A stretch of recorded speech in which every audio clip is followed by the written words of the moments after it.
اعوذ باللہ من الشیطان الرجیم بسم اللہ الرحمن الرحیم۔ السلام علیکم ناظرین، ایک مرتبہ پھر نور ولایت میں خوش آمدید۔ خدا آپ کی انشاءاللہ عبادات کو قبول فرمائے، اور انشاءاللہ امید ہے کہ آپ ہمیں بھی اپنی دعاؤں میں یاد رکھتے ہوں گے، اور ہمیں چاہیے کہ ان مؤمنین مومنات کو بھی دنیا بھر میں مشکلات میں ہیں، پریشانیوں میں ہیں، کوئی بیمار ہے، کوئی مقروض ہے، کوئی کسی پریشانی میں، کوئی کسی مشکل کے اندر ہے، انشاءاللہ ہم ان کو بھی اپنی دعاؤں میں یاد رکھیں گے، بالخصوص یتیموں کو اپنی دعاؤں میں یاد رکھیں گے اور ان کے لیے مدد بھی کرنے کی کوشش کریں گے۔ اور وہ افراد جو اسیر ہیں، بے گناہ مختلف دنیا کے مختلف زندانوں کے اندر قید و بند کی صعوبتوں میں ہیں، ان سب بے گناہ اسیروں کے لیے بھی ہم دعا کریں، اور جو کوشش کر سکتے ہیں ان کے رہائی کے لیے، یا ان کے جو پیچھے خاندان ہیں ان کے لیے ہم جو کوشش کر سکتے ہیں اس کو انشاءاللہ یاد رکھیں کہ اور جو دوسرے عام طور پہ بھی جو افراد ہیں، فقراء ہیں، مساکین ہیں، ان کا بھی خیال ہمیں کرنا چاہیے۔ اور یہ وہ مہینہ ہے کہ جس میں اگر ہم بیدار ہو گئے اور ہم نے احساس ذمہ داری کیا تو انشاءاللہ پورے سال بلکہ آئندہ اپنی زندگی میں احساس ذمہ داری کے ساتھ اپنے کاموں کو انشاءاللہ انجام دیتے رہیں گے۔ ہماری گفتگو اس پہ چل رہی تھی کہ مولا امیر المؤمنین علیہ السلام نے ایک جگہ تو یہ فرمایا کہ صلہ رحم کرو، دوسرے جگہ یہ فرمایا کہ قطع رحم نہ کرو، یعنی تاکید کی۔ اس کے بعد جو انہوں نے جملے جو بیچ میں اس میں کہے گئے وہ تبادل ہے اور تدابر ہے۔ تبادل یعنی ایکسچینج آف گڈس کیا جائے، ایکسچینج آف گفٹس کیا جائے، اور اس میں عطا کیا جائے، بخشش کی جائے، اور تبادل یعنی منہ نہ موڑا جائے، یعنی ایسے کام نہ کیے جائیں کہ ہم بعض دفعہ کہتے ہیں ٹھیک ہے دے دیا ہم نے، سامنے والا ہمیں ایکسپلائٹ کرتا ہے، ہمارے رشتہ دار، کوئی بات نہیں، کہ ہم کیا کر سکتے ہیں کسی کی زندگی میں آسانی لانے کے لیے۔ ایک دفعہ ہے کہ اس کی مشکل حل کرنے کے لیے ہے، ایک دفعہ ہے کہ اس کے مسائل کا حل کرنے کی ہم بات کر رہے ہیں، ایک دفعہ ہے کہ اس کے لبوں کے اوپر مسکراہٹ ہے، یعنی اس کے زندگی میں کچھ آسانی فراہم ہو جائے۔ اگر ہم اس کاموں کو کر سکتے ہیں تو یہ بہت نیک کام ہے، اور یہ فرمائش امیر المؤمنین کے عین مطابق ہے کہ جس کے اوپر ہمیں عمل کرنا چاہیے۔ اور بالخصوص یہ جو بلڈ ریلیٹیوز ہمارے جو ہوتے ہیں، والدین، اولاد، بھائی بہن، اور یہ جو جیسے کہتے ہیں کہ ماموں، چچا، خالہ، پھوپھی، یہ جو ہمارے جو بلڈ ریلیٹیوز ہیں، دادا دادی، نانا نانی، اس طرح سے جو ہمارے ہیں، ان کے ساتھ ریلیشنز ہمارے جو ہیں وہ اچھے استوار ہونے چاہیے، اور ان کاموں کے ان لیے بھی ان سے یعنی صرف یہ نہیں کہ ضرورت کے وقت ہے، ایک دفعہ ضرورت ہے، مدد ہے، اور آپس میں اگر ہم ایک دوسرے کی مدد نہیں کریں گے تو پھر ظاہر ہے کہ فرشتے ملائکہ تو نہیں آ رہے۔ تو یہی بہترین پروردگار نے ایک فیملی سسٹم کو انٹیکٹ رکھنے کے لیے پرنسپلز وضع کیے ہیں، پرنسپل وہاں پہ ڈسکرائب کیے کہ ان پرنسپلز کو ہمیں فالو کرنا ہوگا۔ These are the family values. دیکھیں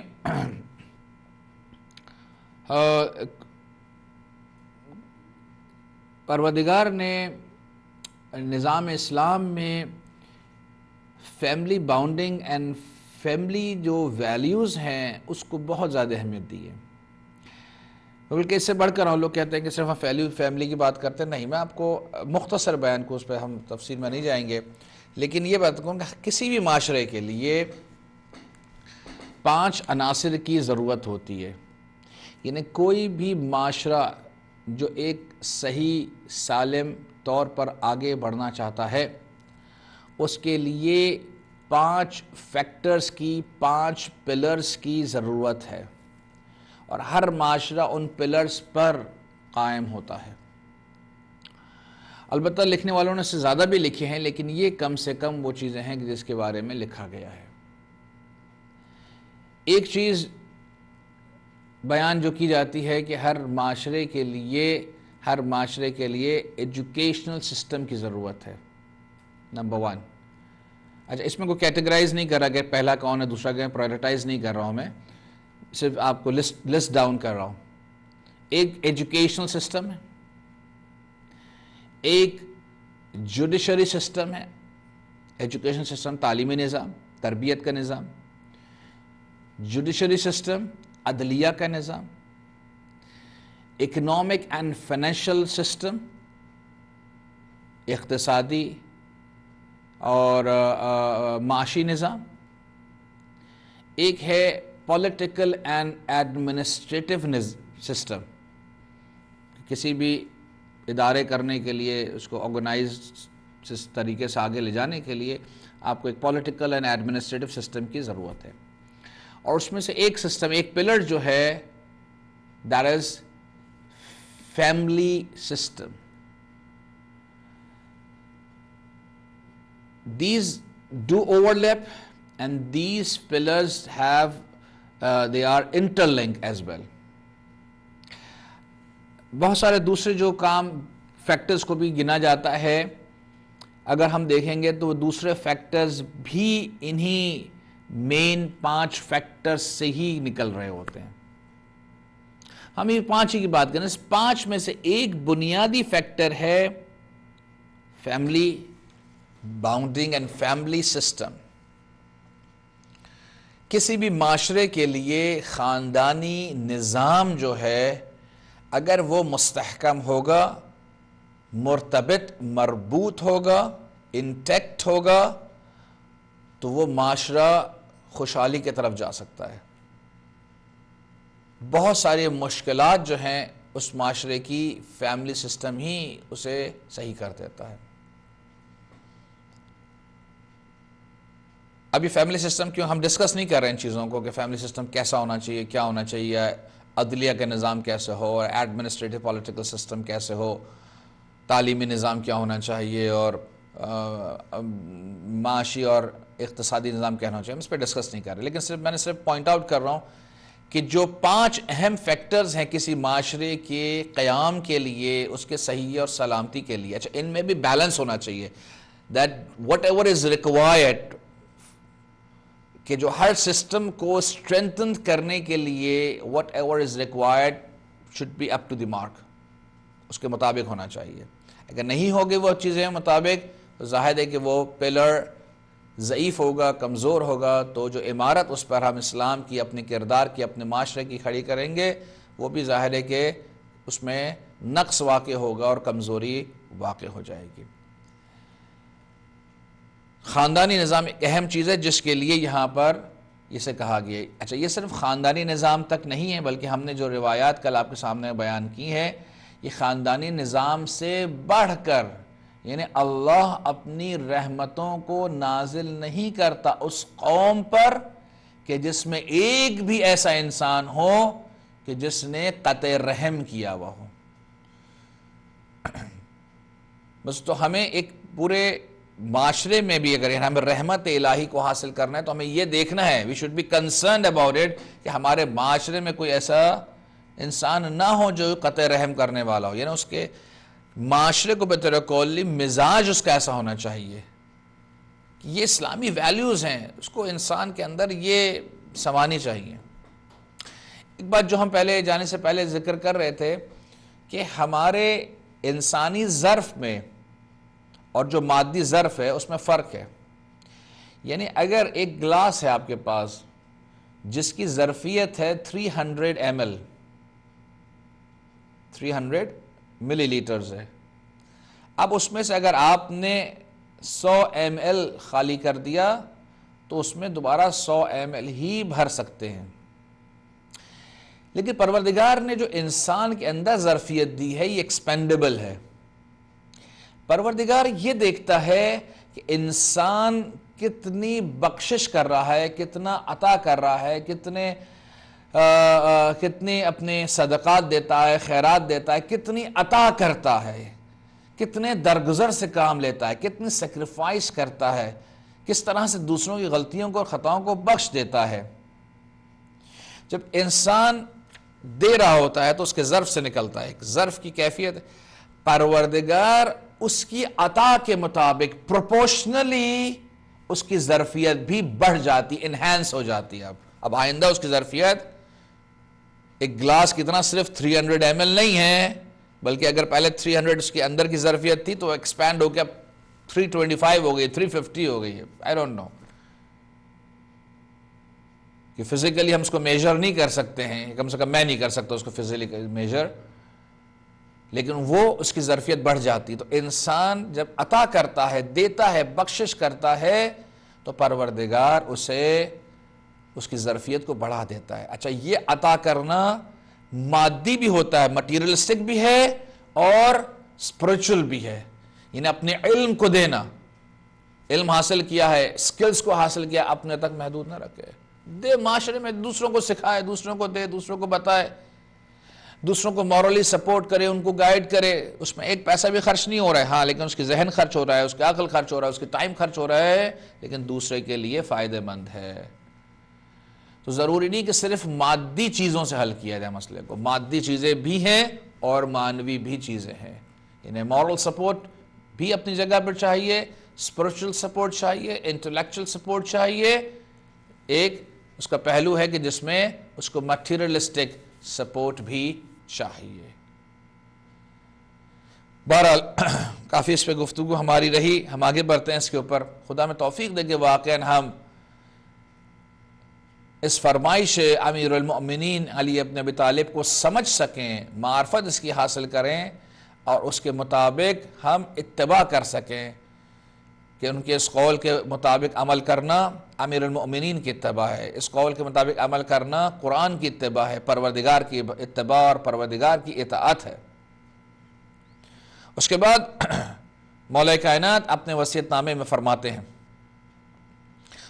ہیں لا تترکوا الامر بالمعروف والنہی عن المنکر.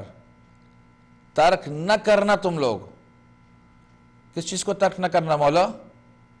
سوال ہے نا ذہن میں. امام نے فرمایا ترک نہ کرنا تم لوگ. کیا چیز ترک نہ کریں؟ کہا امر بالمعروف والنہی عن المنکر. امر بالمعروف اور نہی عن المنکر کو ترک نہ کرنا. امر بالمعروف نیکی کی طرف دعوت دینا، نہی عن المنکر برائی سے روکنا.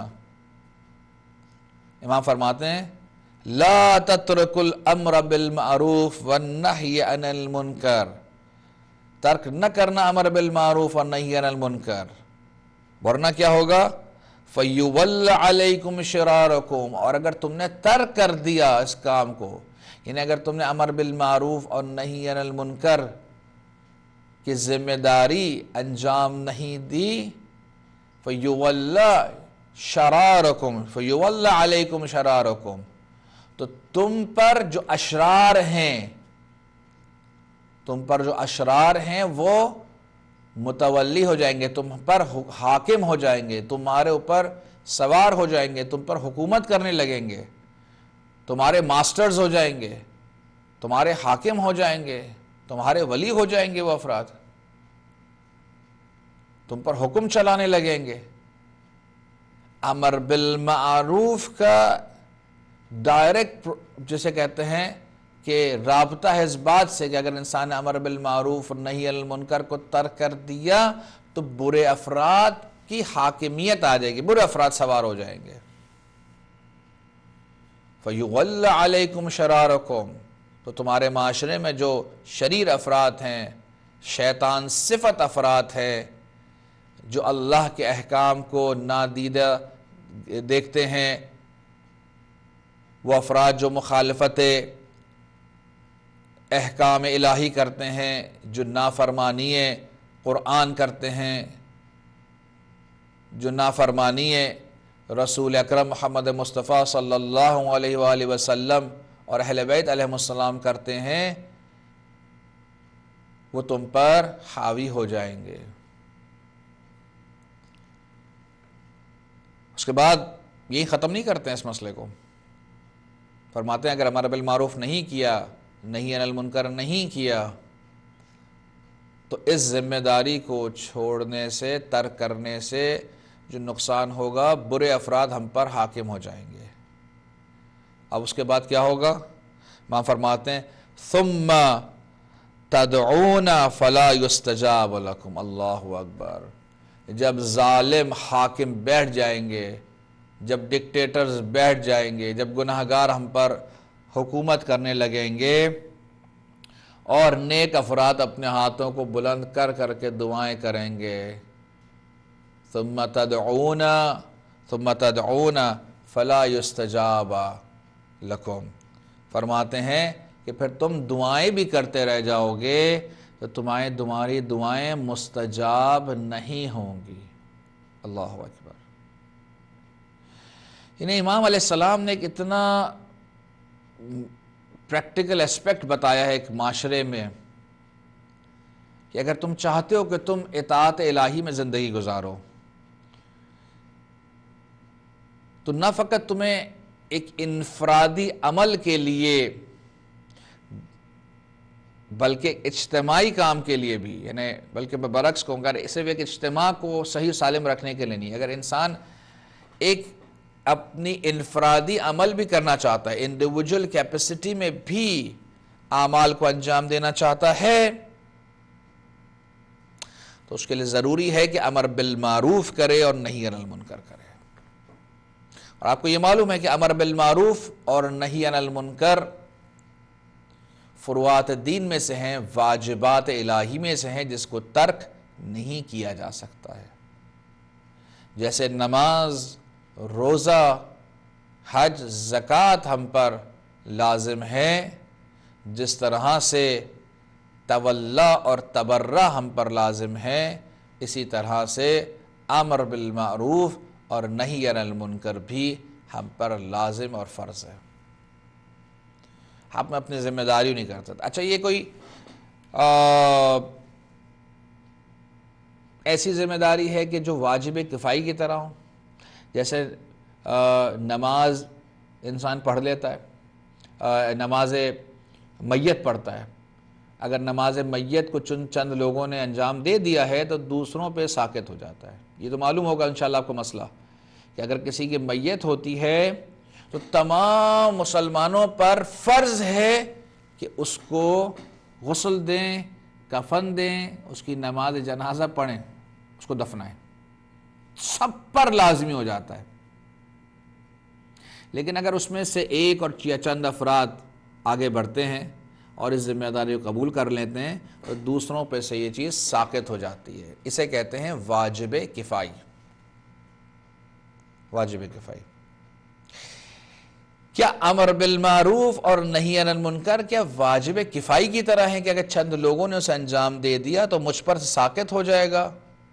ہرگز ہرگز ایسا نہیں ہے۔ جیسے کہ نماز چند لوگ پڑھ لیں تو مجھ پر ساقط نہیں ہو جائے گی، روزے کچھ لوگ رکھ لیں تو مجھ پر ساقط نہیں ہو جائے گا، حج کچھ لوگ انجام دے لیں تو مجھ پر ساقط نہیں ہو جائے گا، اسی طرح سے امر بالمعروف اور نہی عن المنکر ایک انفرادی فرض ہے اجتماع کی طرف۔ ظاہر ہے ہم امر بالمعروف کسی کو کریں گے، ہم اپنے آپ کو تو نہیں کر رہے، کسی اور کو کریں گے، تو یہ فرض بنتا ہے، ہم پر لازم بنتا ہے ہماری انڈیویجول کیپیسٹی کے اندر کہ ہم دوسروں کو نیکی کی طرف دعوت دیں اور انہیں برائی کی طرف جانے سے روکیں۔ آئیے اس سلسلے میں کچھ آیات اور روایات کا بھی ہم ایک سرسری ہی صحیح، ایک مختصر صحیح ایک اس پہ نگاہ ڈالیں اور دیکھیں کہ ہمیں یہ آیات اس کے بارے میں کیا فرماتی ہیں۔ ارشاد رب العزت ہے کہ پروردگار عالم فرماتا ہے، اعوذ باللہ من الشیطان الرجیم، بسم اللہ الرحمن الرحیم، الامر بالمعروف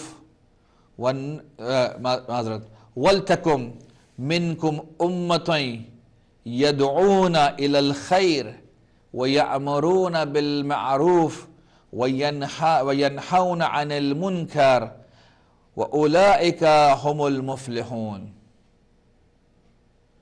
پروردگار کا ارشاد ہے، مفہومی ترجمہ میں عرض کر رہا ہوں اس کا، یقیناً تم میں سے ایک امت، ایک گروہ ایسا ہونا چاہیے، یدعون الی الخیر، یدعون الی الخیر، کہ جو لوگوں کو خیر کی طرف دعوت دے، وَيَأْمُرُونَ بِالْمَعْرُوفِ اور معروف کی طرف انہیں حکم دے. یأمرون یعنی حکم دینا، امر کرنا. وَيَنْحَوْنَ عَنِ الْمُنْكَرِ اور انہیں برائیوں سے انہیں روکے. وَأُولَئِكَ هُمُ الْمُفْلِحُونَ اور اس حال میں یعنی جب وہ ان کاموں کو انجام دیں گے تو وہ فلاح پانے والوں میں سے ہوں گے. یعنی ان کاموں کو انجام دینے والے فلاح پانے والوں میں سے ہوں گے. اچھا، اب یہاں پر ایک گروہ کا ذکر ہے. ہم نے کہا سب کے اوپر ہے. بالکل سب کے اوپر ہے. انڈیویجول ایکٹ ہے، ہر ایک کو انجام دینا چاہیے، کسی پہ ساکت نہیں ہوتا ہے. لیکن اس کو ایک گروہی شکل میں ایک ڈپارٹمنٹ کے طور پہ ہونا چاہیے. اس کو انسٹیٹیوشنلائز کرنے کو کہا گیا، اس کو ایک آرگنائز طریقے سے، تاکہ یہ زیادہ مؤثر ہو سکے، زیادہ مفید ہو سکے. اس کا یہ مقصد نہیں ہے کہ اگر ایک گروہ ہے، 4-5 لوگوں نے 10 لوگوں نے اس بات کو ذمہ داری اٹھا لی ہے تو اب دوسرے سب اپنے گھر پہ ہاتھ دے کے بیٹھے ہماری ذمہ داری ختم ہو گئی. نہیں عزیزان، ذمہ داری نہیں ختم ہوئی ہے. ذمہ داری نہیں ختم ہوئی ہے. ذمہ داری سب کے اوپر ہے. یہ آیت تھی سورہ آل عمران کی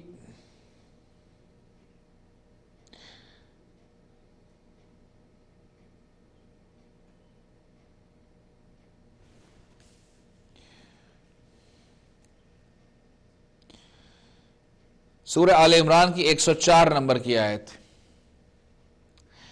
سورہ آل عمران کی 110 نمبر کی آیت جو ہے اس میں ارشاد رب العزت ہے، کنتم خیر امت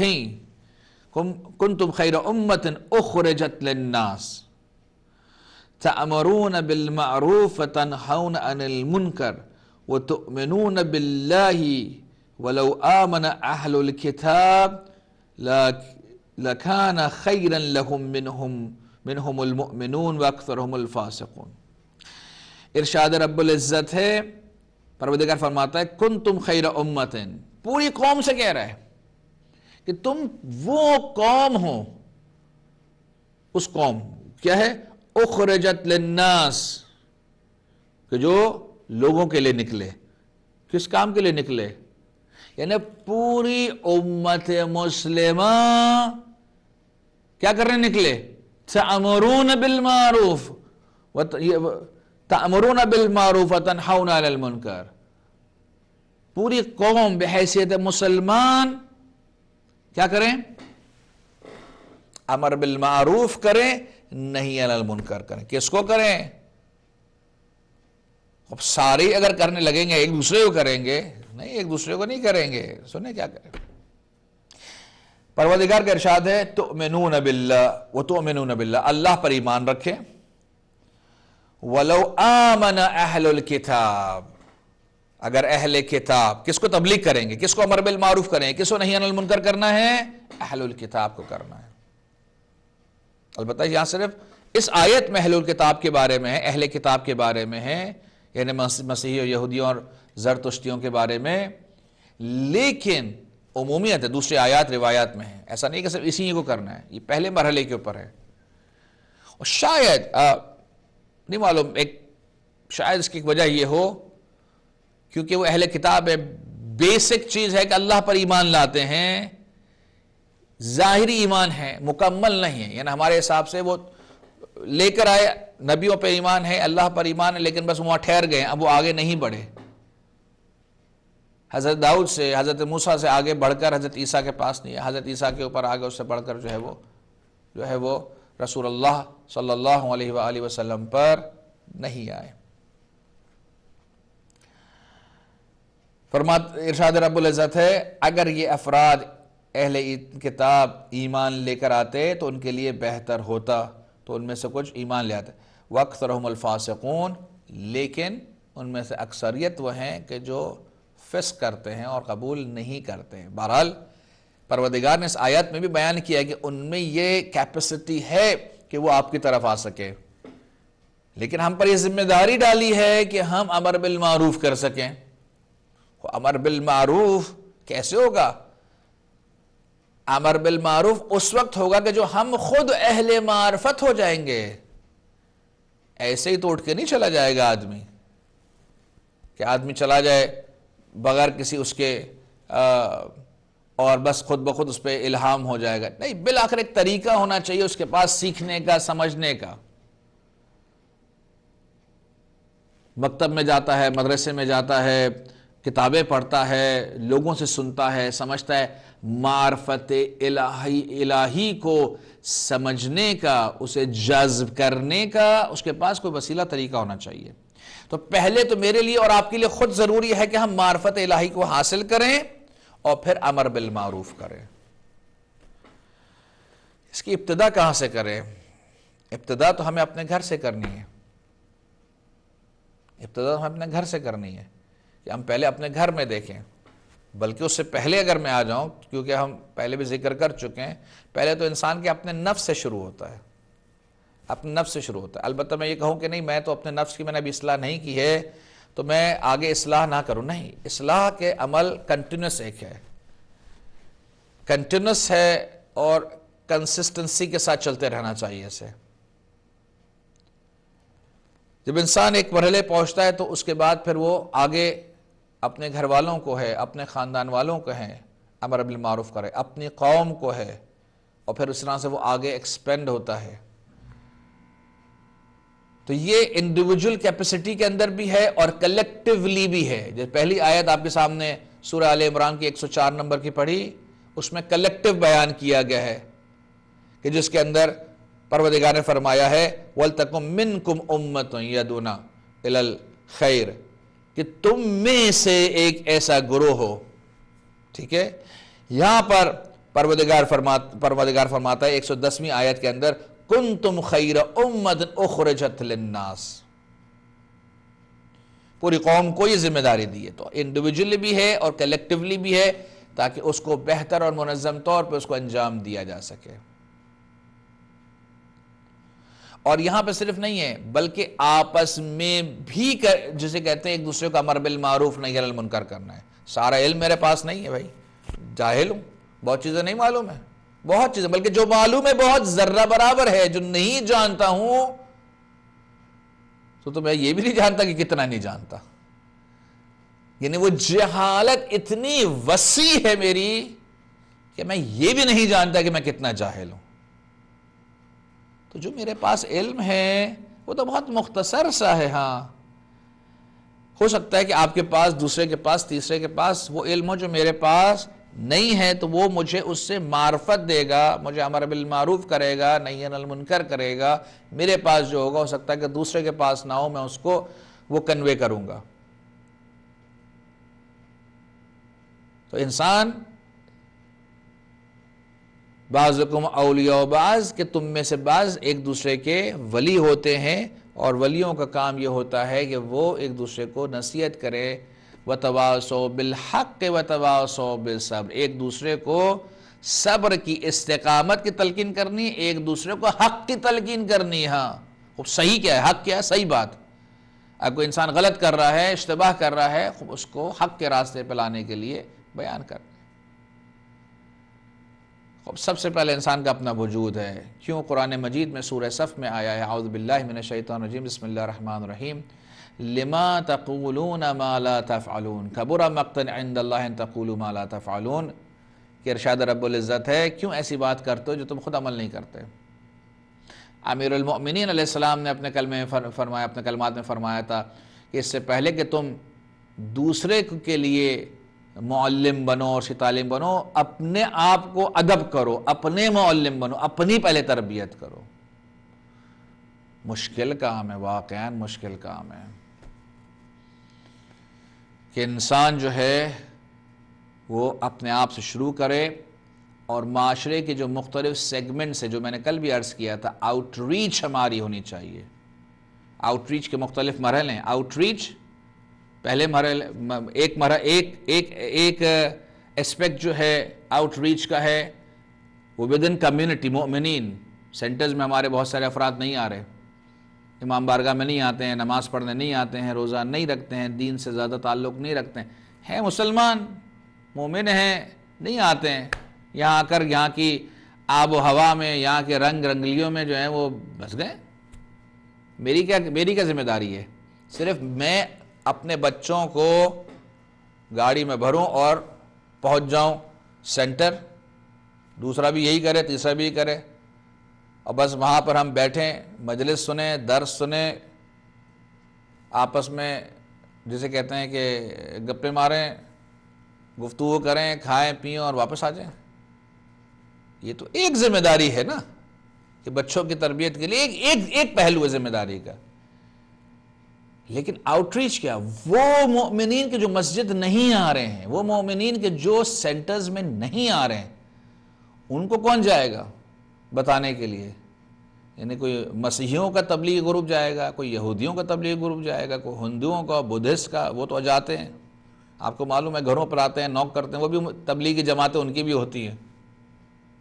تو میں اور آپ کیا کریں گے پھر؟ یعنی وہ آدمی جو ہمارے ایک مسلمان ہے، ایک مومن ہے، ضائع ہونے دیں ہم اس کو؟ نام تو اس کا محمد ہو، احمد ہو، خالد ہو، نہیں معلوم سلمان ہو، کیا کیا اس کے نام ہوں گے، علی اور حسن اور حسین نام ہوں گے اس کے، لیکن وہ اس کے کام جو ہیں وہ نعوذ باللہ یزیدیوں جیسے کر رہا ہوگا. کہ انسان کیا کہوں میں، بہرحال بعض چیزیں ٹیلی ویژن پہ نہیں کہی جا سکتی ہیں. ایک ہماری ذمہ داری تو خود کو اپنے آپ کو مہیا کرنا ہے، سینٹرز میں لے جائیں، مسجد میں لے جائیں، اپنے آپ کو اسپرچولی، اپنے آپ کو انٹلیکچولی، اپنے آپ کو اپ لفٹ کریں.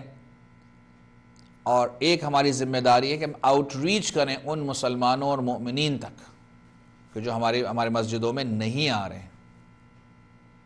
ایک ذمہ داری ہے، بہت بڑی ذمہ داری ہے، چھوٹی ذمہ داری نہیں ہے عزیزان کرام. یہ نہ سمجھیے کہ یہ آپشنل ہے. ہاں، اٹس ناٹ آپشنل. یہ وصیت نامے میں بھی، قرآن مجید میں اپنی جگہ ہے، کیونکہ ہمارے گفتگو وصیت نامہ کو یہ نہ کہیں کہ ہم وصیت نامے کو کریں، نہیں، قرآن مجید میں ہیں اپنی جگہ بھی تمام چیزیں. ہاں،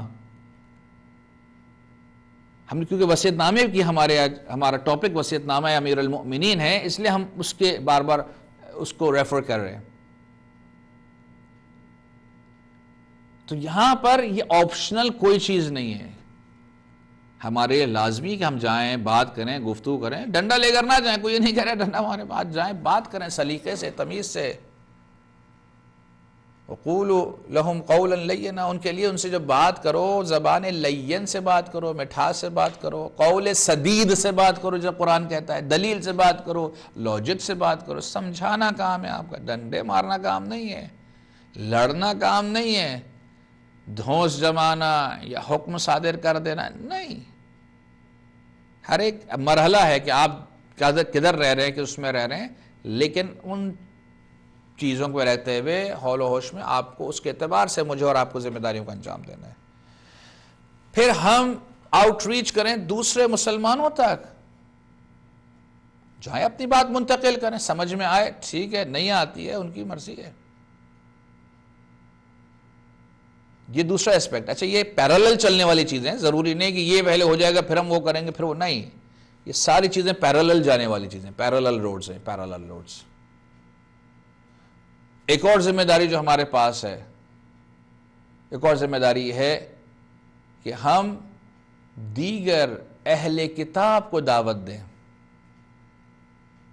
دیگر اہل کتاب کو، جسے عام طور پر ہم انٹرفیتھ کے طور کے اوپر کام بولتے ہیں، نام لیتے ہیں.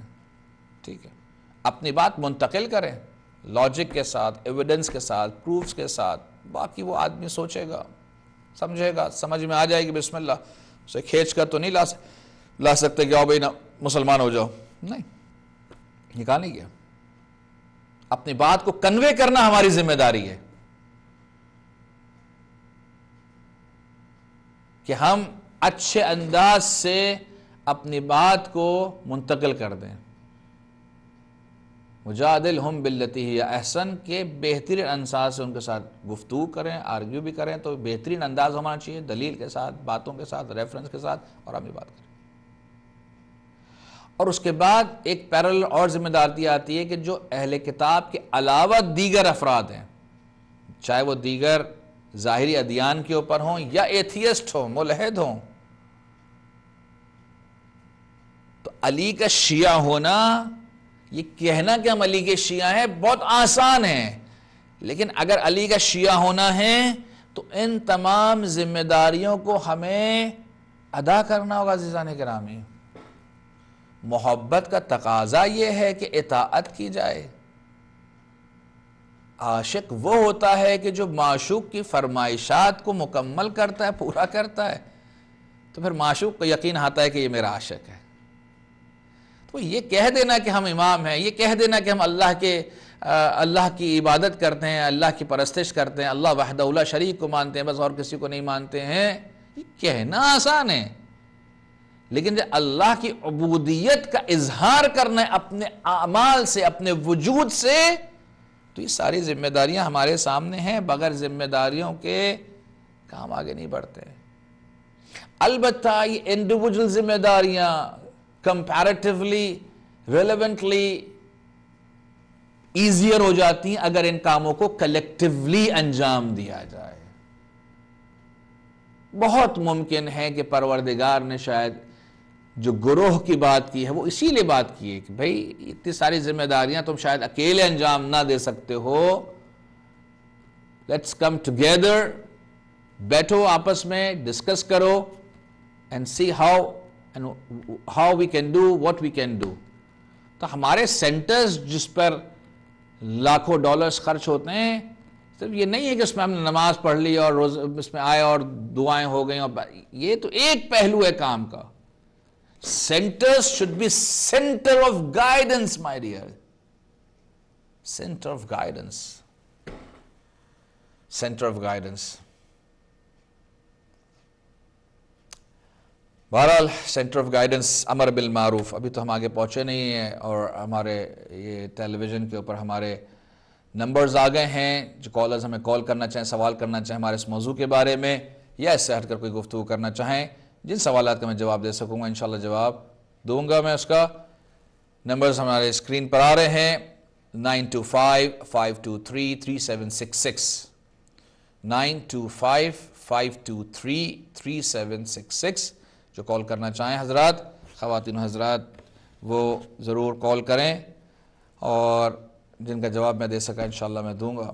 بہرحال ہم نے صرف آپ کے سامنے یہ دو آیات ہی سے بیان کی ہے، اور رسول اللہ محمد مصطفیٰ صلی اللہ علیہ وآلہ وسلم فرماتے ہیں، من امر بالمعروف وانہا عن المنکر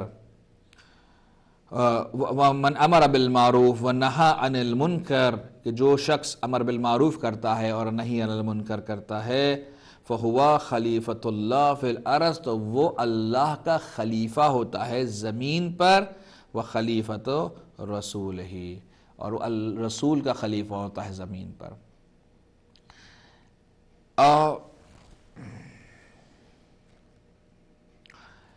اللہ نے تو انسان کو خلیفہ بنا کے بھیجا ہے، تو پھر یہ رسول اللہ کیا فرما رہے ہیں؟ وہ پہلے سے خلیفہ میں امر بالمعروف کروں یا نہ کروں، خلیفہ ہوں، خلیفۃ اللہ میں؟ نہیں، ایسا نہیں ہے۔ پروردگار نے انسان کو پوٹینشل دی ہے، پوٹینشلی وہ خلیفۃ اللہ ہے، اگر وہ اس معیار پر پورا اترے گا تو اس کو یہاں پر تمغہ ملے گا خلیفۃ اللہ کا، بیج لگے گا یہاں پر، خلیفۃ اللہ ہو گیا۔ تو یہ وہ بیج ہے، ون آف دی سٹارز جو انسان لیتا ہے وہ یہ ہے۔ کالر ہمارے ساتھ ہیں۔ السلام علیکم ورحمۃ اللہ وبرکاتہ۔ وعلیکم السلام رحمۃ اللہ وبرکاتہ مولانا صاحب۔ جی فرمائیے، خیریت سے ہے؟ اللہ کا شکر، دعا ہے آپ کی۔ ہیوسٹن سے بات کر رہا ہوں، میں فیروز بات کر رہا ہوں۔ جی ماشاءاللہ، فرمائیے فیروز صاحب۔ آپ سے مولانا صاحب میرا ایک بہت اہم سوال تھا کہ جیسے یہاں امریکہ میں لوگ بہت سے یہ فاسٹ فوڈ جو حرام اور حلال کا چکر ہے، جی تو خیر ہم لوگ تو نہیں کھاتے لیکن بہت سے لوگ کھاتے ہیں، تو مجھے اس کے بارے میں ذرا صحیح معنوں میں آپ ذرا بتائیے گا کہ اسلام کیا کہتا ہے، اور اسپیشلی اس پہ کیا مطلب واضح جو ہدایت دی گئی ہے کہ جو اللہ تعالیٰ نے قرآن مجید میں بھی اور حدیث میں بھی اور 12 مطلب جو ہمارے امام اور ہمارے جو بھی مولانا گزرے ہیں انہوں نے کہا ہے، تو اس کے بارے میں، کیونکہ بہت سے لوگ کہتے ہیں کہ کوئی بات نہیں، مطلب کھا لو، مطلب یہ اہل کتاب کا ہے، تو اس سے کوئی فرق نہیں پڑے گا. لیکن میں سمجھتا ہوں کہ جب اللہ تعالیٰ نے قرآن مجید میں صاف صاف بہت سی جگہ پہ کہا ہے اور واضح فرق کیا ہے بیان، تو اس کے باوجود ہم کیوں اس میں فرق محسوس نہیں کرتے؟ تو اس کے بارے میں تھوڑا سا بیان کر دیں، کیونکہ یہ بہت اہم ہے، اور اسپیشلی جو یہ نئی جنریشن ہے اس میں یہ بہت زیادہ یہ چیز ہو رہی ہے. ٹھیک ہے، ٹیلی ویژن سے جواب سن لیجیے گا، انشاءاللہ میں جواب دیتا ہوں. جی جی، بہت بہت شکریہ مولانا صاحب، ہمارے حق میں دعا کیجیے گا. آپ بھی دعا میں یاد رکھیے گا. اہتمام سے تو خدا حافظ. بہت اہم سوال، اور ایک ایسا سوال ہے کہ جو دنیا بھر میں ہر جگہ یہ ہے، وہ ہے حلال اور حرام کی تمیز. To differentiate and to care about this difference between halal and haram. What is halal and حرام؟ کیا حلال ہے، کیا حرام ہے؟ ایک تفصیلی بحث ہے، اس میں گفتگو کی ضرورت ہے، لیکن بہرحال جو مختصر طور پہ میں آپ کے سامنے بیان کر سکتا ہوں ضرور کروں گا. دیکھیں، جو ایک تو یہ کہ جانور حلال ہونا چاہیے، نمبر 1. جانور حلال ہونے کے ساتھ اس جانور کو حلال طریقے سے ذبح کرنا چاہیے. یعنی ذبح کرنے کی جو شرائط ہیں وہ بھی پوری ہونی چاہیے. صرف جانور کا حلال ہونا کافی نہیں ہے کہ بھئی ہم تو چکن کھا رہے ہیں، بیف کھا رہے ہیں، یہ تو حلال جانور کا نہیں. حلال جانور ہونا ایک شرط ہے، کنڈیشن ہے. دوسری کنڈیشن ہے کہ اس جانور کو جو ذبح کرنے کی شرائط ہیں جو کتاب میں موجود ہیں، لکھی ہوئی ہیں، وہ تفصیل بعد مجھے جسے کہتے ہیں کہ مجھے چھوڑنی پڑیں گی تفصیلات، جو کتاب میں لکھی ہوئی ہیں ان شرائط کے مطابق ذبح کیا جاتا ہو. ٹھیک ہے، ہم تو کہتے ہیں چلیں ایک حلال جانور ہے، حلال جانور کو حلال طریقے سے، صحیح طریقے سے ذبح کیا گیا. ٹھیک ہے، کیا یہاں پہ مسئلہ ختم ہو جائے گا؟ نہیں. اس کے بعد آتی ہے تیسری چیز آتی ہے، وہ ہے جس چیز میں اس کو پکایا جا رہا ہے، بنایا جا رہا ہے، جس چیز کے ساتھ اس کو مکس کیا جا رہا ہے، وہ کمپوننٹ بھی حلال ہونے چاہیے. حلال ہونے چاہیے. ابھی ریسنٹلی میں لنکن کے اوپر جو ہے ایک میل وہاں پر اٹیچ ہوئی، جس میں جیلیٹن کے بارے میں جو ہے وہ بیان کیا جا رہا تھا.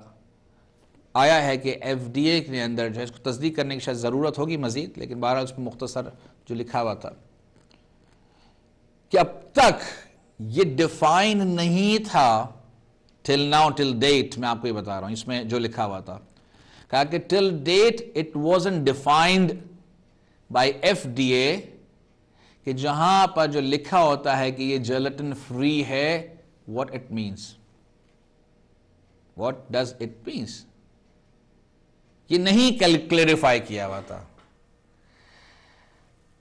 اب اس کے بعد جب میں نے مزید اس کو پڑھا تو معلوم ہوا کہ کیونکہ ظاہر ہے کہ اینیمل جیلیٹنز بھی ہوتے ہیں اور ویجیٹیبلز اور دوسرے چیزوں سے بھی جیلیٹنز نکلتے ہیں، کچھ حلال ہیں کچھ حرام ہیں.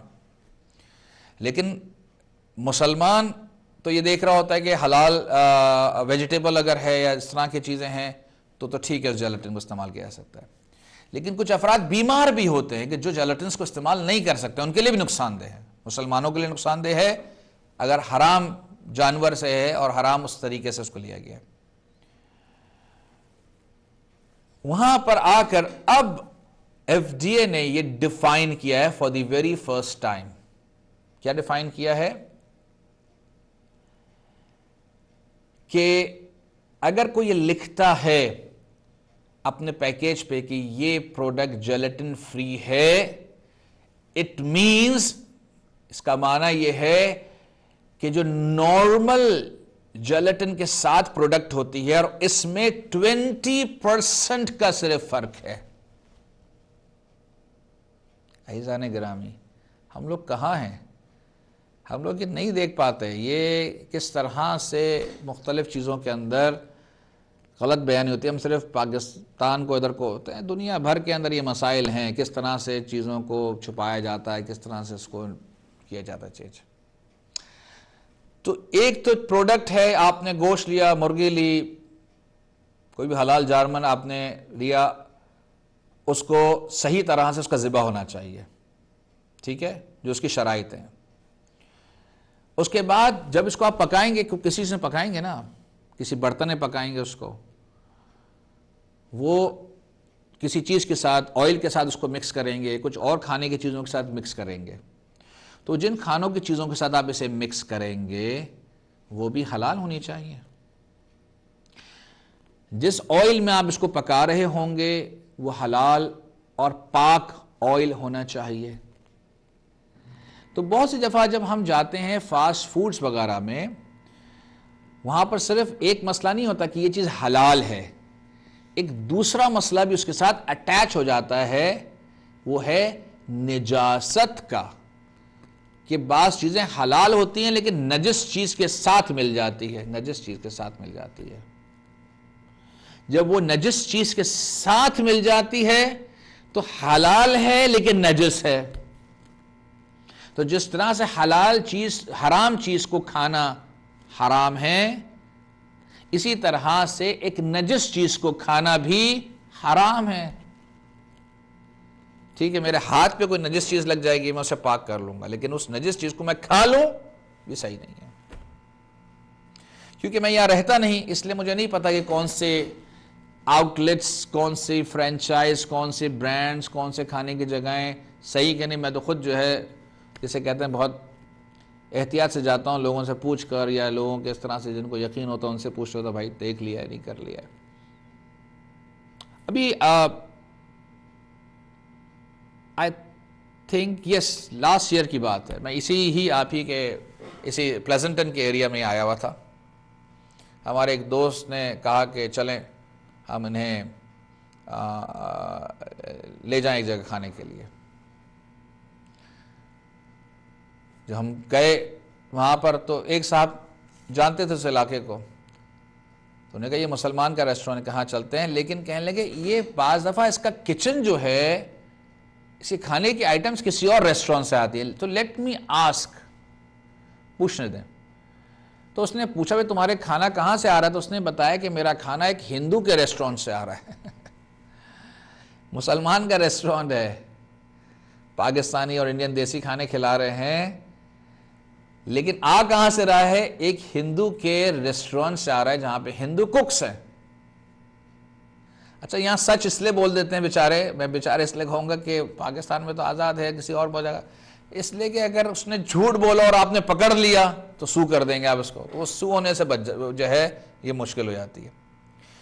تو عزیزان گرامی، اللہ نے یہ امتحان لیا ہے، اللہ نے بہت ساری چیزوں کو ہمارے لیے حلال قرار دیا ہے لیکن بعض چیزوں کو حرام قرار دیا ہے۔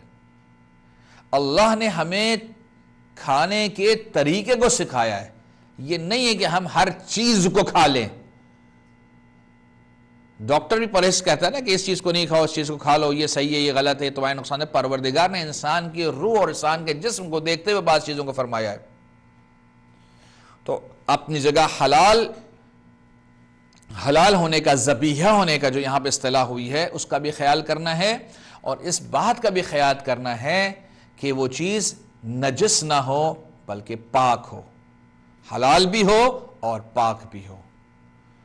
اس لیے ایسی جگہوں سے کھائیں کہ جہاں پر یہ چیزیں انسان کے لیے شبہہ نہ ہو۔ بہرحال اس میں تھوڑی تفصیل ہے، ایلیبریٹڈ گفتگو کی ضرورت ہے جو ہم اس وقت نہیں کر سکتے ہیں، انشاءاللہ کسی اور وقت کے اوپر، یا آپ کے جو مقامی علماء ہیں ان کے ساتھ بیٹھیں، ڈسکس کریں اور اس پہ کریں۔ اب یہ ضروری نہیں کہ پچھلے سال کیونکہ انہوں نے کر لی تھی اس لیے دوبارہ نہ کریں، نہیں، بعض ایسی چیزیں ہیں کہ جو ہمیں اتنی ہم اس کے اندر مبتلا ہوتے ہیں، ہمیں ضرورت پڑتی ہے کہ ہمیں ہر سال یا ہر کچھ عرصے کے اندر اس میں ڈسکشن ہونا چاہیے، معلومات ہونی چاہیے، اپڈیٹس ہوں کہ نئی چیزیں کیا آ رہی ہیں، کس طرح سے چیزیں ہیں۔ جیسے یہ میرے لیے نیا تھا اس FDA کا یہ معلوم ہونا کہ صرف جیلیٹن فری رکھنا۔ تو ایک تو ہمیں یہ دیکھنا ہے کہ جیلیٹن فری اینیمل ہے کہ نہیں ہے، ویجیٹیبل ہے تو ٹھیک ہے، اس کے اندر کچھ چیز مکس تو ایسی نہیں کر دی گئی ہیں، بعض ایسی چیزیں مکس کر دی جاتی ہیں، there are several things۔ تو جہاں ہمیں معلومات کو حاصل کرنا، میں نے دیکھا الحمدللہ یہاں پہ جو ویسٹ میں لوگ رہتے ہیں، یہاں کے بچوں کی، نوجوانوں کی نالج بڑی اچھی ہوتی ہے، کیونکہ ظاہر ہے کہ یہ اسلامی اعتبار سے اس کو دیکھنا ہے، حلال حرام یہ تمام چیزیں اس کے لیے۔ اس لیے اگر آپ نے نہیں کھایا تو کوئی حرج نہیں ہے، کیونکہ جسے کہتے ہیں کہ میک ڈونلڈ میں کھانے کا کوئی ثواب نہیں ہے، یا KFC میں یا فلان جگہ کے اوپر اس کا کوئی ثواب نہیں ہے کہ جو وہاں پر انسان جائے کھائے.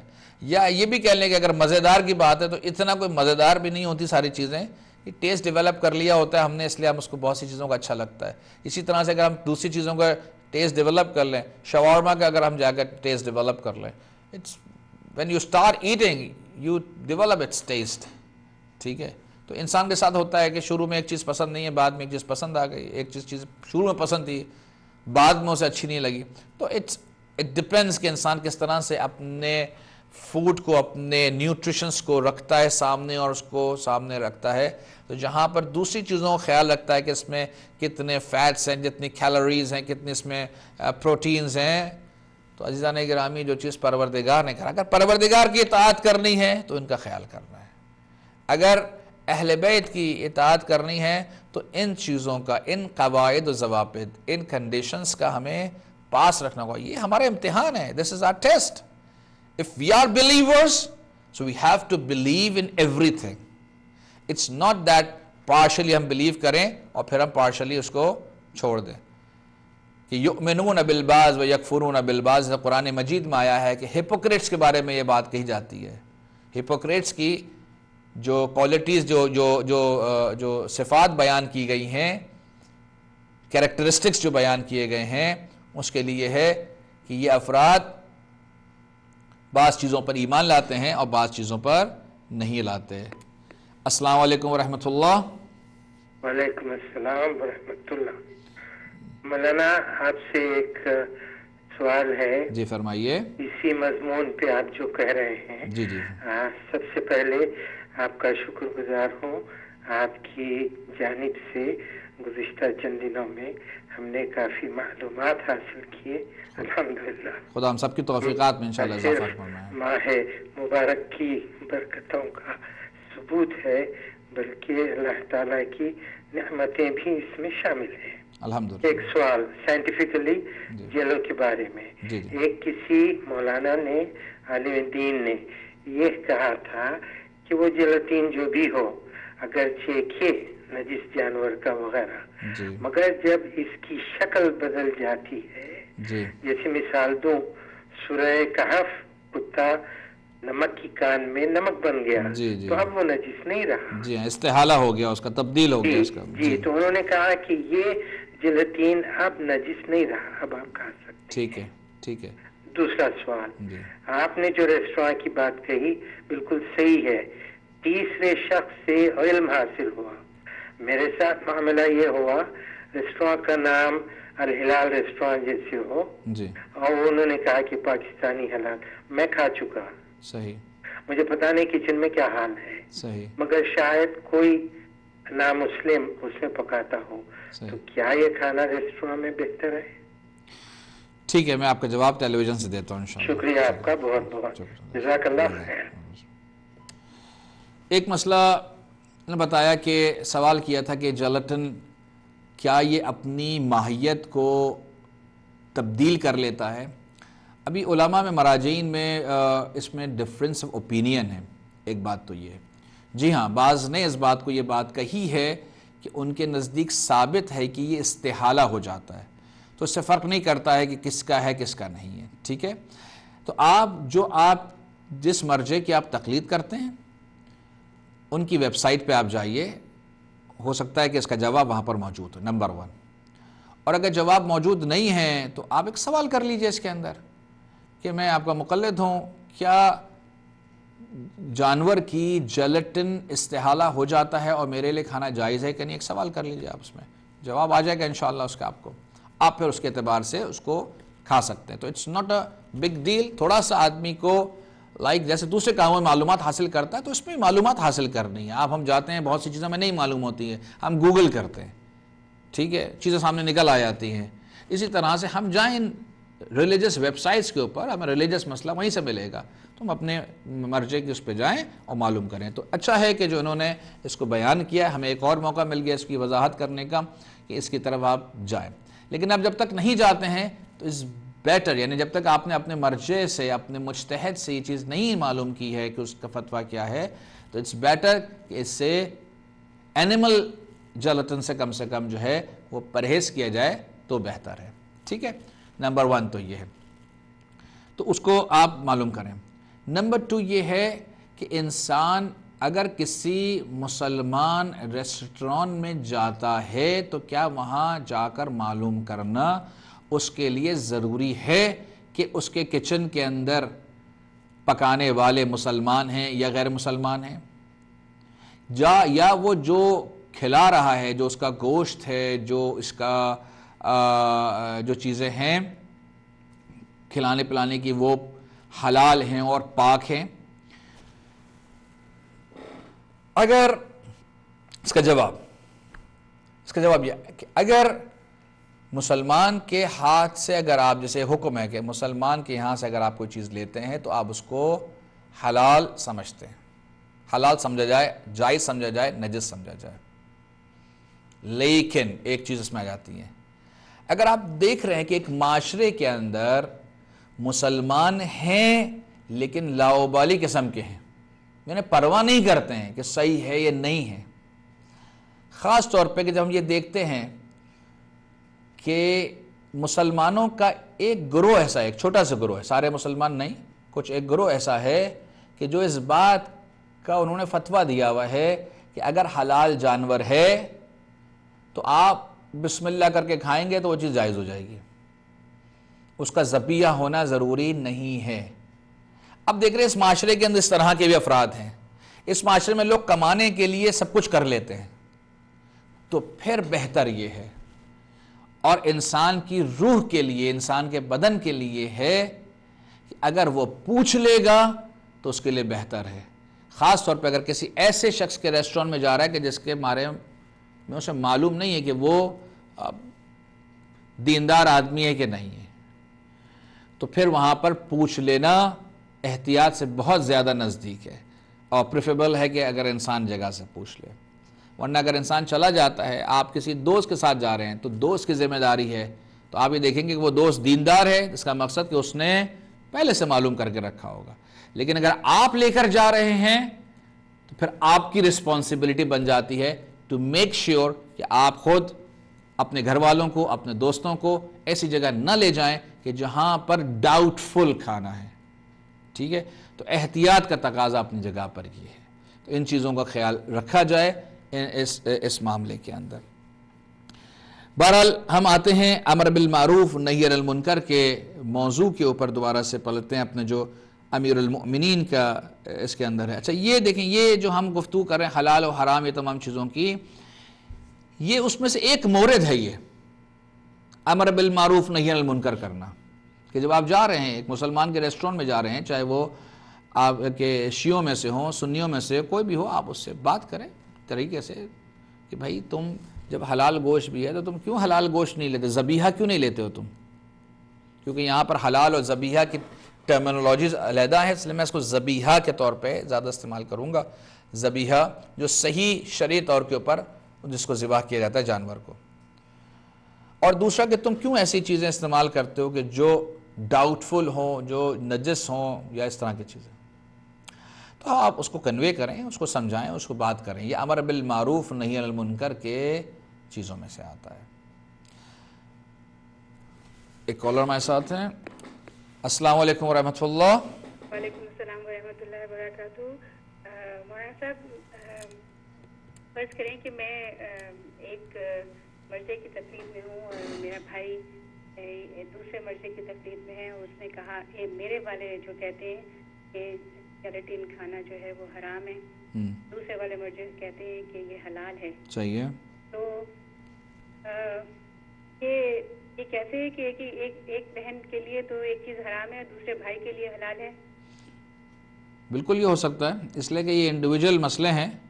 اور معاف کیجیے گا مولانا صاحب، میں تو میرے خیال میں سب لوگ جب کسی سے اگر میں یہ کہتی ہوں تو وہ کہتے ہیں کہ ہر مرجے کی اپنی اپنی وہ ہے تحقیق، اور اس کی تحقیق کے مطابق فتویٰ دیتے ہیں. ظاہر ہے تحقیق کرتے ہیں، ریسرچ کرتے ہیں، اس کے بعد ہی فتویٰ دیا جائے گا نا. جی ہاں. لیکن میرا وہ یہ ہے ہر شخص کا مجھے بھی حق ہے کہ میں آرگو کر سکوں. بے شک میرا علم نہیں ہے جتنا مرجع حضرات کا ہے ہی نہیں بالکل بھی میرے پاس. لیکن جو جہاں تک چھوٹی موٹی چیزوں کی بات ہے تو صحیح ہے, لیکن جہاں تک حلال اور حرام کا تعلق ہے اس میں ہر مرجع جو تحقیق کرتے ہیں, ریسرچ کرتے ہیں, اس کے بعد ان سب کو ایک جگہ جمع ہو کے ہمیں ایک فتویٰ دینا چاہیے حلال اور حرام کے بارے میں. وہ سب ایک جگہ اکٹھے کیوں نہیں ہو سکتے کہ وہ ہر شخص اپنی اپنی تحقیق کر کے بیبی آپ یہ بتائیے کہ دنیا بات سنیں میری بات سنیں, آپ سنیے صحیح. آپ جہاں پر دنیا میں کہیں پر بھی جہاں پر بھی ریسرچ اسکالرز بیٹھتے ہیں سب مل کر نہیں کرتے. یہ چھوٹی سی بات ہے کہ جیسے آپ کی پیراسیٹامول ہے, ایسپرین ہے, ایسپرین کئی دفعہ ڈاکٹرز نے حلال قرار دی, کئی دفعہ سے سن لیں آپ, دیکھیں میں نے آپ کی بات سنی ہے, اب آپ سن لیں میری بات بھی سنیے نا, آپ میری بات سنیے, دوسرے لوگ بھی سن رہے ہیں ٹیلی ویژن سے, تو آپ کی بات سنیے. پھر آپ کو میں نے اسی لیے میں نے آف نہیں کیا تاکہ آپ مزید بات مجھ سے کر سکیں. اب میری بھی آپ اس میں بات سن لیجئے. تو جس طرح سے ریسرچ اسکالرز نے ایسپرین کو کئی دفعہ حلال قرار دیا, یعنی کہا کہ مفید ہے, کسی نے کہا کہ بعد میں پھر کچھ عرصے بعد کہا نقصان دہ, پھر کہا دوبارہ سے, کوئی آپس میں ایک جیسے بیٹھتے نہیں. ایک بات تو یہ کہا نہیں کہا گیا, اگر آپ کو اسی لیے کہا گیا کہ آپ کو جس مرجع کی عالمیت کے بارے میں اطمینان ہو آپ اس پر عمل کریں. آپ یہ نہ دیکھیں کہ آپ کا شوہر, آپ کا بچہ, آپ کا بھائی بہن کس کی تقلید کر رہا ہے, وہ اپنے اطمینان سے کرے گا, آپ کے جو اطمینان آپ کا ہے اس کو آپ کریں گے. اور دوسری بات یہ ہے بھئی یہ اس میں جھگڑا کیا ہے, ایک آدمی احتیاط کر لے. اگر جس نے یہ کہا ہے کہ یہ بلاخر حرام ہے, ایک نے کہا ہے کہ حلال ہے, حلال کا ہے نا, واجب تو نہیں کہا کہ تم اس کام کو انجام دے لو, اس نے کہا جائز ہے. خوب آپ احتیاط کر لیں اگر کرنا چاہیں. اگر ایک گھر کے اندر رہتے ہیں کہ ایک آدمی کھاتا ہے ایک آدمی نہیں کھاتا ہے, تو ایک ایسا سسٹم کیا جائے کہ جس میں نہیں کیا جائے. یہ عام طور پہ بھی ہوتا ہے گھر کے اندر. مثال کے طور کے اوپر بچہ ایک آپ کی سبزی نہیں کھاتا ہے, شوہر آپ کی ایک سبزی نہیں کھاتے, تو کیا ہوتا ہے, پتہ چلا وہ سبزی گھر میں آ ہی نہیں رہی ہے. بھئی کیوں نہیں آ رہی, ارے وہ کھاتا نہیں ہے تو اس لیے ہم نے اس کو سائڈ پہ کر دیا ہے. کیوں, یہ ایک عام طور پہ عمل ہوتا ہے تاکہ گھر کے اندر ایک بغیر مس انڈرسٹینڈنگ کے, بغیر اس کے ہم آہنگی کے جو سلسلہ چل سکے. تو اس میں کوئی اتنا بڑا مسئلہ نہیں ہے کہ جس کے اندر آپ کہیں کہ سارے مجتہدین جو 100 ہیں 200 مجتہدین ہیں سب ایک جگہ بیٹھ جائیں اور اس کے بعد فتویٰ دیں. ہر کوئی اپنی تحقیق کے اعتبار سے اس کو دیتا ہے, اور تحقیق وہ قرآن اور احادیث کی روشنی میں وہ کرتا ہے, اور جو اس کے پاس جو جدید وسائل ہیں, جو اس کے پاس ریسرچ آتی ہے اس کے متاثر سے وہ دیتا ہے. ایک آدمی مطمئن ہو جاتا ہے, ایک مرجع مطمئن ہو جاتا ہے سائنٹیفک ریسرچ سے کہ اس حرام چیز کا استحالہ ہو جاتا ہے. دوسرا مجتہد اس سے بھی مطمئن نہیں ہوا ہے, جس دن وہ مطمئن ہو جائے گا تو وہ بھی اپنے فتوے کو اسی کے مطابق کر دے گا. وہ احتیاط کر رہا ہوتا ہے, ہو سکتا ہے وہ نہیں کرتا ہے. تو بہت سی دفعہ افراد احتیاط کے طور پہ بھی کرتے ہیں کہ انسان تاکہ مبتلا نہ ہو. اگر نہیں کھایا تو انسان کو نقصان تو نہیں ہوگا نا. جی فرمائیے بہن. مولانا صاحب تحقیق جب کرتے ہیں تو اس کا جو اینڈ ہوتا ہے وہ آف کورس رسول خدا صلی اللہ علیہ وآلہ وسلم یا قرآن پہ جا کے ہوتا ہے. پہنچتے پہنچتے پہنچتے انسان جو ہے اس کی تحقیق اینڈ جو ہے وہ قرآن اور رسول پہ ہوتی ہے جا کے صلی اللہ علیہ وآلہ وسلم پہ. اور قرآن میں یا تو جیلیٹن, میں ایک بات کہہ رہی ہوں, یا تو جیلیٹن حلال ہے یا حرام ہے. تو یہ بیچ میں جو یہ کیسے ہو سکتا ہے کہ ایک چیز جو قرآن نے حرام کہہ دی اس کو کچھ جو ہیں وہ حلال کہہ دیں اور کچھ حرام ہی کہہ دیں. لیکن اس کے بعد میں ایک اور بات کہوں گی آپ کی, سوری, اور لمبا فون ہو جائے گا, لوگ شکایت کرتے ہیں, لیکن پھر بھی جی آپ نے کہا کہ انہوں نے آرڈر تو نہیں دے دیا کہ کھا لو. اسی طرح مجھے یہ شکایت ہے کہ ہر اسلامک چینل, اور میں آپ سے درخواست بھی کروں گی کہ آپ اس بات پہ آپ اپنی رائے بھی دیں, کہ ایک زمانے میں 4-5 سال پہلے کسی سے بھی پوچھو کہ موسیقی حلال ہے یا حرام ہے, ایک لمحے کے بغیر جواب آتا تھا کہ حرام ہے. لیکن اب اس کی توضیحات دی جاتی ہیں کہ یہ حلال ہے یہ حرام ہے. لیکن میرا کہنا جو میں اب جو کہہ رہی ہوں آپ کی بات سے کہ کہتے ہیں کہ مراجع نے, ڈفرینٹ مراجعات نے, انہوں نے کہا ہے کہ ایک خاص حد تک آپ موسیقی سن سکتے ہیں. تو ہر اسلامک چینل بغیر موسیقی کے شروع ہوتا ہے اور آہستہ آہستہ آہستہ اس میں موسیقی ڈالی جاتی ہے. تو اور اس پہ توجہ یہ دیتے ہیں کہ مراجع نے جو ہے وہ اس کو الاؤ کر دیا ہے. تو حکم تو نہیں دیا کہ آپ ضرور اپنے اسلامک چینل پہ موسیقی ضرور بجائیں. مجھے آپ سے سوال یہ کرنا ہے کہ موسیقی کیوں اتنی ضروری ہے، جبکہ ہمارے ایک امام کی روایت ہے کہ ان کا جو قد اعظم قید خانہ تھا انہوں نے اس کو پریفر کیا بجائے اس کے کہ ایک ان کا صحابی ان کے آرام دہ گھر میں لے گیا، ان کو ہر آرام پہنچایا، لیکن انہوں نے یہ کہہ کے اس کو رد کر دیا کہ میرا قید خانہ اچھا ہے کہ تیرے گھر کی پڑوسی سے موسیقی کی آواز آتی رہی ساری رات، تو مجھے میرا قید خانہ قبول ہے. تو کوئی یہ ڈیفائن کر سکتا ہے کہ وہ کس ٹائپ کی موسیقی تھی؟ جیز تھا، پاپ تھا، کلاسیکل تھا، کیا تھا؟ صحیح. اور اگر ہم اپنے اسلامک چینل پر میوزک یہ کہہ کے لا سکتے ہیں کہ مراجع کا فتویٰ ہے کہ اس حد تک سن سکتے ہیں، لیکن ہم اپنے امام کی کراہت کو سامنے رکھ کے اس کو چھوڑ نہیں سکتے کہ ہمارے امام نے اس کو پسند نہیں فرمایا. ٹھیک ہے، میں اس کا جواب آپ کو ٹیلی ویژن سے دیتا ہوں کیونکہ اور بھی کالز آ رہی ہیں اس وقت. جی ہاں، اوکے، خدا حافظ. السلام علیکم ورحمۃ اللہ. السلام علیکم مولانا صاحب، یہ لائیو شو میں کال جا رہی ہے؟ جی جی بالکل لائیو شو جا رہی ہے. آئی ڈونٹ نو کہ ٹاپک کون سے چل رہا ہے، بٹ میرا ایک کوشچن ہے. جی جی فرمائیے.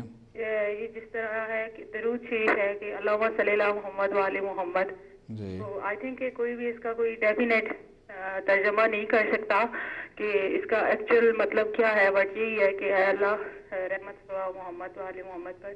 جی تو میرا یہ کوشچن ہے کہ ہم جب دعا مانگتے ہیں، ویسے صحیفہ کاملہ میں بھی ہم دعاؤں کا سہارا لیتے ہیں، تو امام سجاد علیہ السلام کی جو انہوں نے تو ڈیفینیٹلی عربی میں یہ فرمایا ہے کہ اللہم صلی اللہ محمد وآل محمد، بٹ ہمارا اردو میں بھی ترجمہ ہے اور ہمیں آئی تھنک پریفر کرنا چاہیے سب سے پہلے اردو میں اسی چیز کو. لیکن مجھے سمجھ نہیں آتی ہے کہ سم ٹائم کیونکہ ہم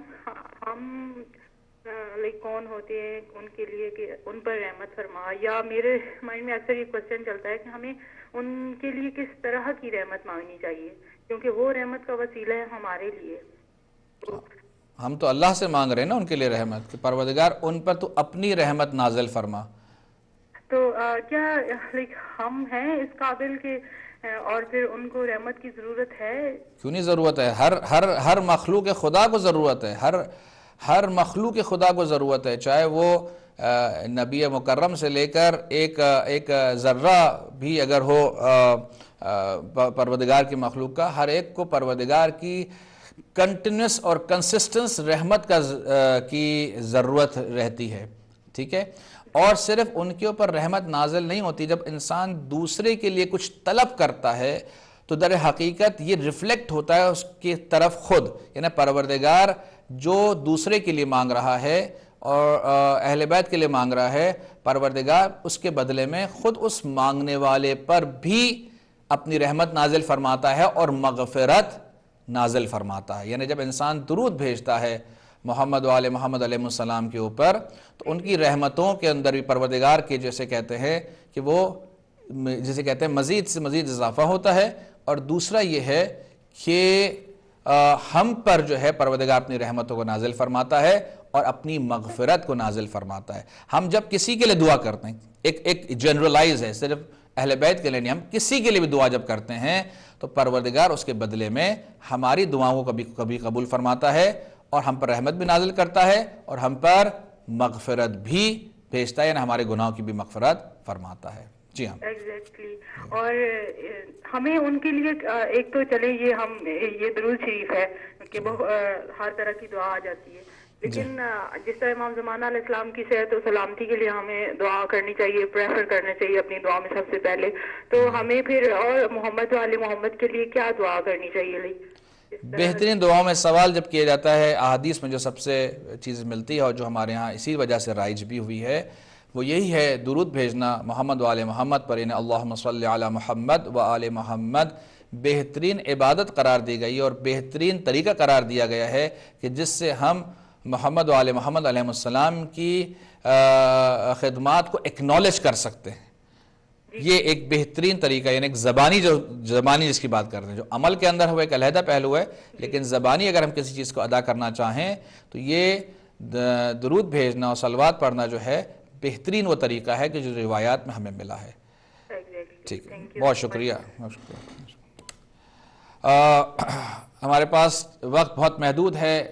سلام یا حسین کا پروگرام ہونے والا ہے، مولانا ظہیر الحسن صاحب ہم سے یہاں ملیں گے. میری گزارش ہے ناظرین سے، میری خواہش یہ ہے کہ ہمارا موضوع وصیت نامہ امام علی علیہ السلام ہے، اور ہم تقریباً یہاں پر 5 بجے سے آپ کے ساتھ بیٹھے ہوتے ہیں، گفتگو کر رہے ہوتے ہیں. عزیزان گرامی، اس وصیت نامے کے متعلق بھی تو کوئی سوال کیا کرے. ہم اتنی آیات، اتنی روایات، تمام چیزیں ٹھیک ہے. میں یہ کہہ رہا ہوں کہ دوسری بھی بات سوال جو ہیں وہ اچھے ہیں. میرے بہن کا جواب ہم نہیں دے سکیں گے جو انہوں نے سوال کیا تھا مراجعین کے فتوے کے بارے میں، اس کے بارے میں ہم نہیں ابھی جواب دے سکیں گے. انشاءاللہ کل کوشش کریں گے اس کا جواب دیں.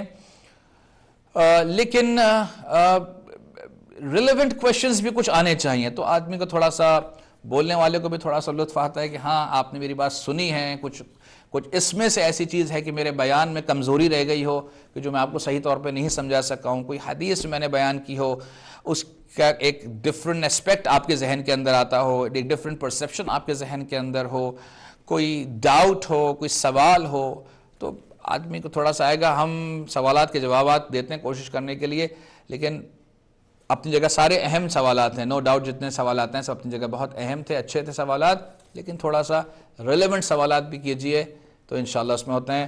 پروردگار سے دعا کرتے ہیں کہ پروردگار ہماری دعاؤں کو اور ہماری مناجات کو مستجاب فرمائے، ہمارے اعمال کو قبول فرمائے، ہماری مشکلات کو آسان فرمائے، جو بیمار ہیں علیل ہوں شفا عاجل و کامل عطا فرمائے، امام زمانہ کے ظہور میں تعجیل عطا فرمائے، اور ہم سب کو ان کے انصار و اعوان میں سے قرار دے. ایک مرتبہ سورہ فاتحہ. بسم اللہ الرحمن الرحیم. الحمدللہ رب العالمین الرحمن الرحیم مالک یوم الدین ایاک نعبد و ایاک نستعین اهدنا الصراط المستقیم صراط الذین انعمت علیہم غیر المغضوب علیہم ولا الضالین. بسم اللہ الرحمن الرحیم. قل هو اللہ احد اللہ الصمد لم یلد ولم یولد ولم یکن له کفوا احد. بسم اللہ الرحمن الرحیم. قل هو اللہ احد اللہ الصمد لم یلد ولم یولد ولم یکن له کفوا احد.